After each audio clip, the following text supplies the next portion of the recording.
What's going on, everyone? Got another behind the scenes video for you today.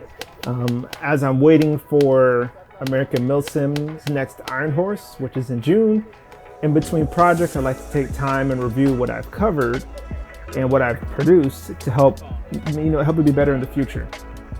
First off, I want to shout out as a huge source of inspiration, nickjonesmedia, a super talented photographer, videographer, colorist, and he puts out the content for the Dirty Civilian channel. If you're not familiar with them, I'll put a link on the screen and in the description. Super dope channel, and then they're a huge inspiration as I try to improve my color grading and composition of the content I put out. Basically, what you're seeing on screen, how it looks, what mood it conveys, and to help communicate the scale of the events or the subtle moments in between them. With that being said, I'm gonna draw your attention to the screen. Normally, see on this screen or the monitor here, you see what I see when filming. During this game day, I accidentally left the monitor mirroring on, which lets you see audio levels, shutter speed, aperture, ISO, all the different elements someone would need to see and monitor to put out the best content you can. And if people are interested in specifically what kind of gear I use, drop a comment, drop a like, let me know if that's what you want to see, because I'll go over that as well. I have a passion for Airsoft. I like products, but honestly, the people's experience and the stories that I help film and that people allow me to film of them is where I feel the real value is and where the excitement is. Everybody has a rifle that they really love. Everybody has a plate carrier, nods, footwear, combat set. But having all these people come together, pay money to travel, pay money to invest, get their friends and family into it, co-workers, that's where the real value is, because that fills events, that allows your Milsim West to do what they do, that allows your AMS to do what they do. A local field, Airsoft Barracks, and my friends over at Striker Airsoft Industries. Without the players, without the people, you have nothing. First up, bottom left, you see the audio levels for my left and right channels. Now I use a preamp from Beach Tech that allows me to have what's referred to as a safety track. So I'm recording one level on the left, which is lower, and a higher level on the right. What that does, let's say a grenade goes off. The left channel allows me to retain the audio quality versus the right, what's called peaking. When it goes into the red, you lose audio quality. So you hear like what's the word? It's like gain. It's too much, it's just too loud. And it's not pleasurable, especially if somebody's wearing headphones, or it just kind of can take people out of the experience. Majority of the best videos have outstanding audio. Audio is like more than half of what good content is. If your audio's trash, people aren't gonna wanna be as locked into it. Shifting the attention to the right of that is my shutter speed. Now I typically like to be at 1/50th when I'm doing 24 frames per second, because it allows a little bit of motion blur. It's really slick for kind of slower moments or more lower light moments, because at that shutter speed, it allows more light in the lens.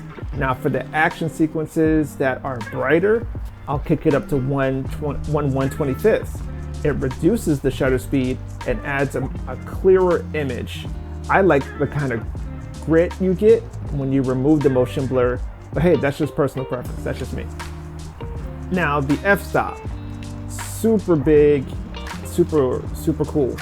So I use a variable zoom lens. As I zoom in the lens, that f-stop goes higher, which lets less light in the camera. When I pan out, it increases the f-stop, which lets more light in.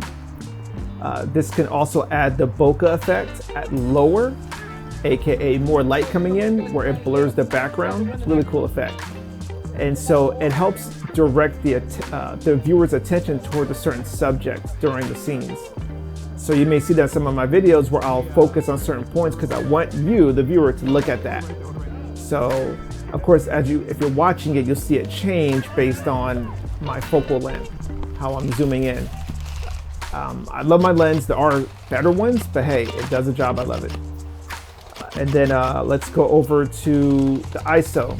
I've been experimenting with leaving it on auto or just at one consistent setting so it doesn't really change in post-production. And it kind of adds consistency to the scene. Next over, we have the resolution and frame rate. So 2160 is 4K at 24 frames. A lot of your major motion pictures are at 24 frames with varying shutter speeds. So I like 24 frames because the memory, it doesn't take up a lot.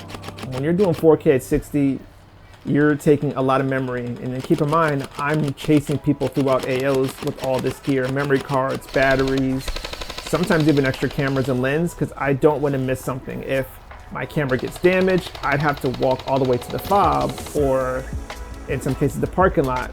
But when the action starts, I don't want to miss anything. I'm not sure if people are aware, but I'm running around for like 2 to 3 hours at a time nonstop. And I have to remind myself to stop and take a break because like most players, they get hit, they take a knee. I don't get hit. I don't call hits. I'm a cameraman. Joking. Sometimes I do for the immersion. But when you're filming nonstop, you don't want to miss a moment. Any moment missed is a funny story, possible viral content, and every single moment is important.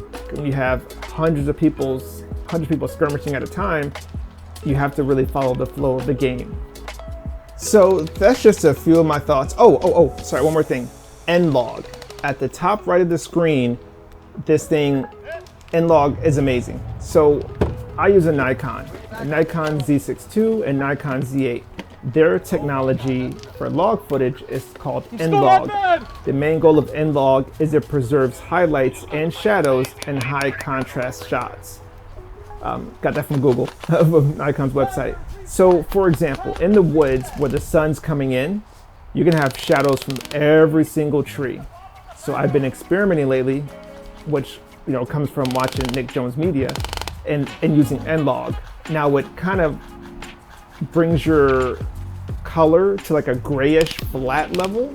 So in post-production, you can further tweak all of that and you retain a lot of detail in the footage.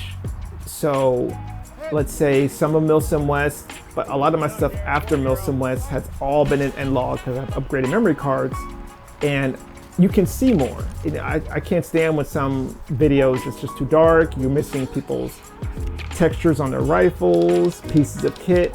So my goal is to capture as much detail so in post, you're able to see essentially what I saw and help maybe change the mood and set a tone for the footage you're seeing, whether it's gritty and grainy or vibrant and lush. That's all part of the assortment of skills and knowledge and putting out, the content I'm trying to put out. So by watching a lot of people who are leaders in their field, I'm trying to put Airsoft in the best lights possible. So I've kept you long enough. One major thing I'm super excited for, later this year, Milsim West has announced they're going back to Muscatatuck Training Center, and we've recently, connected with Admin Airsoft and the Airsoft correspondent. So we're planning to put together some super dope content in all three of our specialties and working together. All three of us make great content on our own, but our passion is drawn us together so we can just put out the dopest stuff possible. From what I understand, I'm just doing my immersive type of content and helping them with theirs. Admin Airsoft was a super talented photographer and Airsoft correspondent, almost like a chimera. He does it all. So he does dope photos, dope video, and I'd say he's more artistic than I am. I just like BB Wars. So I'm super excited to contribute to what they're gonna put together for the next Chalet and events in the future. And our goal is to kind of keep developing it and putting out the best possible content. All right, so in conclusion, I am thinking about starting a gaming channel. There's this new survival or extraction shooter called Gray Zone. I love Tarkov, but I'm too much of a casual for the constant PvP, so the PvE doesn't interest me. I'm thinking about starting a second gaming channel. Also, with the growth of YouTube, they have now allowed me to do a merch store embedded into YouTube. So I've gotten some cool feedback from people wanting more merch to help support the channel, and I'm just super appreciative of the support. I would start thanking people, but there's such a long list. I'm only at, I didn't think I'd get this far. My goal was 10,000. Now I'm almost at 23,000. And honestly, let's see where it goes. And I know I say a lot, but I'll go ahead and let you go. Stay tuned to the channel. Stay tuned to the social medias. If TikTok doesn't get banned, then we'll move somewhere else. But all right, y'all take care. Have a good one.